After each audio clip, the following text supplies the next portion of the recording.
Welcome back, folks, to Tea Party Radio, Tea Party Bloggers Radio, right here on WGSO 990 AM. And if you want to call in and talk about what we are talking about now, which is the faith of our founders and are we a Christian nation or not, which we believe we are, it's 556-9696, 556-9696.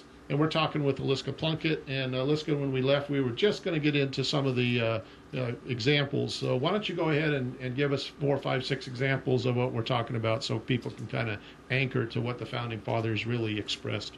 Be happy to. When we left, I was talking about the fact that the Founding Fathers, our Continental Congress, and after the Revolution as well, often called for national days of prayer and fasting. And for example, a proclamation on May 17th, 1776 read, recommended a day of humiliation, fasting, and prayer, that we may with united hearts confess and bewail our manifold sins and transgressions. The formal peace treaty we signed with Great Britain on September 8th of 1783 began with these words, "In the name of the most holy and undivided Trinity."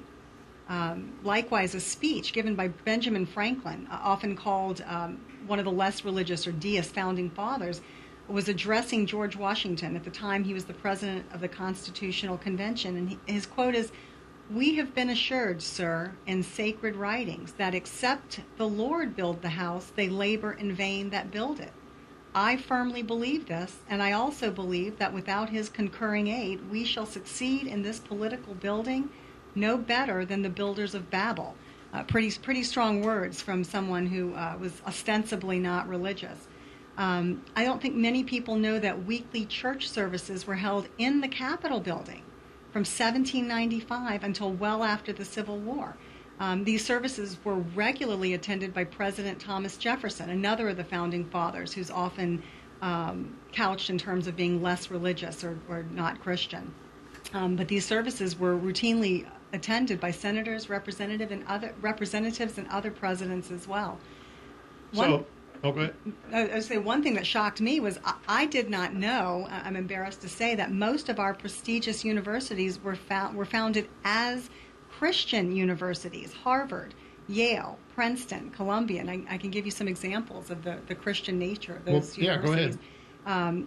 Harvard, its twin mottos, for the glory of Christ and for Christ and the church. And Harvard's rules in 1636 required students to read Scripture twice a day and to be tested on their proficiency. You did say 1636? 1636. And wow. Yale was actually founded by 10 ministers. And their mission was to plant under the divine blessing to propagate in this wilderness the blessed Reformed Protestant religion. And in 1701, Yale also required students to read Scripture morning and evening. Something we don't do too often in our schools now, right? Nor would we be allowed to do it in our schools now. Princeton, founded in 1746 by Presbyterians. The first president was a religious minister, and its rules required the students to attend religious services morning and evening and to attend public worship on the Sabbath. And Columbia, which hopefully we'll get to Columbia University, has strayed far, far from its founding. Originally founded as King's College in 1754, to get into Columbia, you had to be able to translate the Gospels from Greek to English. You didn't learn to do that. That was an admissions requirement to Columbia. And its educational philosophy was that God is the beginning of all wisdom. So you can see these universities were extremely Christian in their founding. And it's not just that. I mean, there's other. When we get into some of the founding fathers, let's talk about the actual, Constitution, Declaration, that whole period of time when the nation was put together, and some of the founding fathers and the signers of the Declaration. I think you had some quotes and things from some folks. So why don't you share those with us? Well, I think in particular, you cannot deny John Adams, Samuel Adams, Patrick Henry. Dr. Benjamin Rush, so many of our founding fathers. There's absolutely no denying their faith when you read their words. But we don't hear too much about the other founding fathers. We had 56 signers of the Declaration of Independence and 38 signers of the Constitution, and we really only hear about a handful of them. And of those, We hear about Jefferson and Franklin as being less religious. But when a time came to develop a seal for the new country, for America, Franklin and Jefferson, as well as John Adams, were on that commission to develop the seal. Franklin proposed to have a seal showing Moses lifting up his wand, dividing the Red Sea, with the Pharaoh in his chariot being overwhelmed by the waters. And under that was the motto, "Rebellion to tyrants is obedience to God." Right. And Jefferson's proposal was something depicting the children of Israel in the wilderness being led by a cloud in the day and a pillar of fire by night. I mean, both of these are unquestionably biblical depictions of God leading his people out of bondage. Yeah. And for people that didn't really, quote unquote, believe in God, like people are trying to convince us now of that, and I'm not saying they were holier than thou Christians, but what I'm saying is they weren't atheists either. They were clearly not atheists, and they clearly believed that reliance on God was the basis of the underpinnings of this country. Right. And my favorite is Thomas Paine. I hear him called an atheist so often. There's no question Thomas Paine did not believe in organized religion. In fact, he would say, "My mind is my church." But he still believed in God. And I don't think people realize he actually spent time in prison during the French Revolution. He went over to France to help the French in their revolution, and he battled against atheism and spent time in jail, because of the atheism of the Jacobins, those leading the French Revolution. And he battled that atheism as much as he battled organized religion. Right. I'm so sorry, I've lost my train of thought. That's all right. Basically, if anyone wants to call in and talk about this, I'll give you the number again. It's 556-9696. With me today is Eliska Plunkett, and we're talking about faith of our fathers, and is this a Christian nation or not? And it kind of all...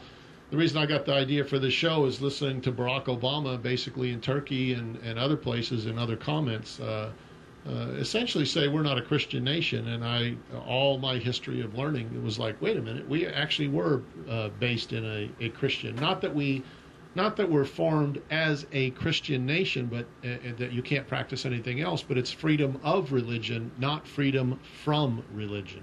And I think that's the big distinction. Exactly right. Even here in New Orleans, our flag reflects our Christianity. We weren't a colony at the time of the original founding of the country, but our flag is a remnant banner of Clovis, the king of the Franks, and he changed his banner from 3 toads to 3 fleur-de-lis when he converted to Christianity in 496 A.D.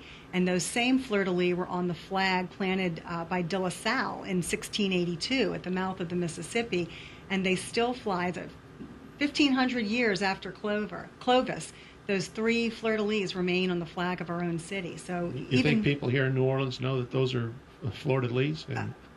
They may know they're fleur-de-lis. They probably think it's because of the saints, but right. Not a Christian symbol. But indeed, those fleur-de-lis are a symbol of Christianity as well. More than 1,500 years old. More than 1,500 years old. That's right. Exactly right. So let's go.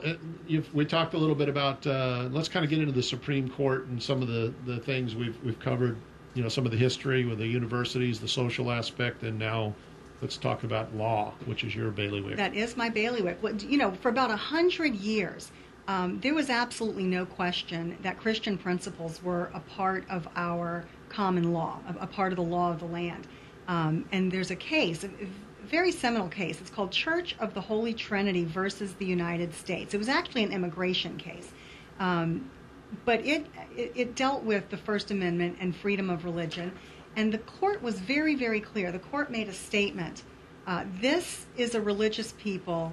This is a Christian nation. And the court just didn't make a blanket statement. There are pages of evidence the court recites to support that statement. It starts with the commission of Christopher Columbus that we talked about earlier, that part of his mission was to spread the gospel. The court then cites the Mayflower Compact of 1620, which reads in part, "Having undertaken for the glory of God and the advancement of the Christian faith, a voyage to plant the first colony in the northern parts of Virginia."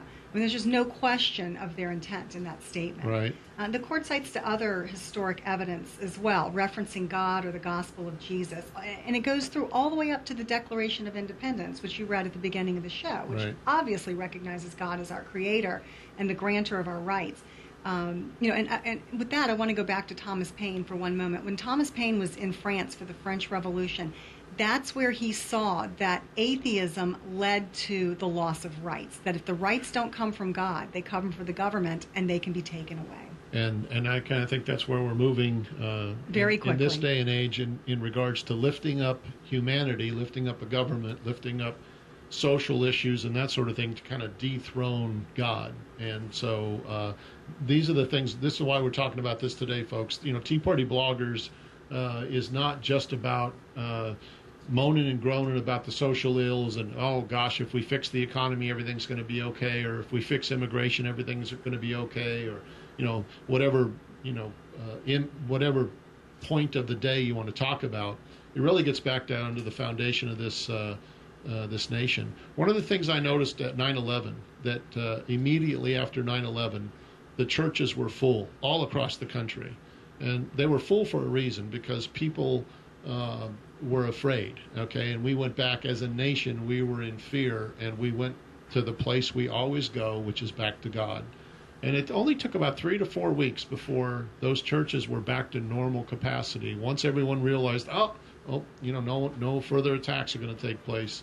And I find that very interesting. I find that very interesting indeed, that we as a nation go back to God in times of trouble and then come back to our normal way of life and put that on the back burner, when in fact we really should be thinking a little bit more about that. So we're going to take a break here in just a minute, and so I want to tell you, if you want to call in, 556-9696, as we talk more and more about the faith of our fathers and Christianity.